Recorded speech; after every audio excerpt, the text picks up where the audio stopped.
एक बार की बात है, एक गांव में एक युवक रहा करता था जिसका नाम सुरेश था। वो बहुत ही ज्यादा गरीब भी था, लेकिन बहुत बुद्धिमान तथा पढ़ा लिखा आदमी था।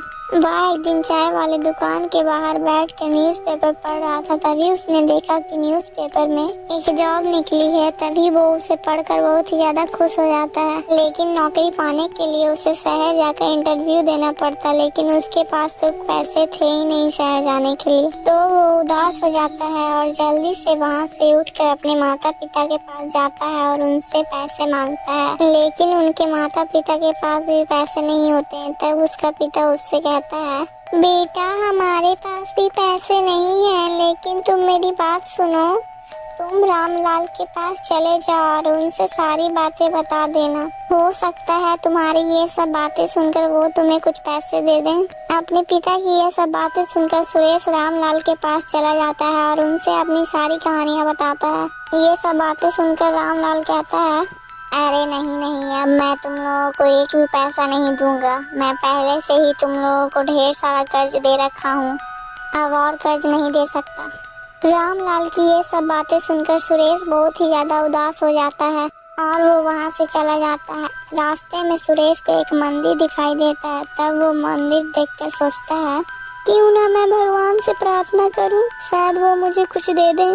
इतना सब सोचने के बाद वो मंदिर की ओर चल पड़ता है।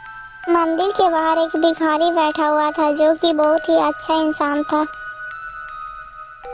वो सुरेश को उदास देखकर उसके पास जाता है और उससे पूछता है, क्या बात है बेटा, तुम इतने उदास क्यों हो? तब सुरेश पीछे मुड़कर देखता है। तब उसे दिखता है कि वो एक भिखारी है। तब वो सोचता है कि ये उसकी क्या मदद करेगा। फिर सुरेश उस भिखारी से कहता है, कुछ नहीं बाबा, बस ऐसे ही। खैर आप छोड़ो, आप आराम करो। आप खुद इतनी मुसीबत में हो, आप मेरी क्या मदद करोगे? ये सब कहने के बाद सुरेश वहाँ से जाने लगता है। तब वो भिखारी उसे पीछे से आवाज देता है और कहता है, बेटा तुम मुझे बताओ तो आखिर तुम्हें क्या परेशानी है, शायद मैं तुम्हारी कुछ मदद कर सकूं।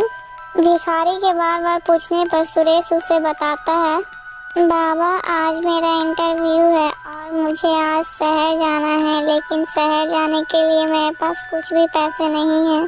मैं क्या करूं, मुझे कुछ समझ नहीं आ रहा। फिर भिखारी कहता है, तुम परेशान मत हो बेटा, ये कुछ पैसे हैं, इन पैसों से तुम शहर जा सकते हो और तुम मेरी टेंशन मत लेना। मुझे क्या है, मैं तो अपना पूरा जिंदगी जी चुका हूँ और जल्दी से तुम अपना इंटरव्यू पूरा कर लो। ये सब सुनकर सुरेश बहुत ही ज्यादा खुश हो जाता है और वो वहाँ से चला जाता है और शहर पहुंचकर वो इंटरव्यू देता है और इंटरव्यू में वो पास हो जाता है। घर जाते जाते वह सोचता है, मैं भिखारी बाबा के लिए मिठाई खरीद लेता हूँ।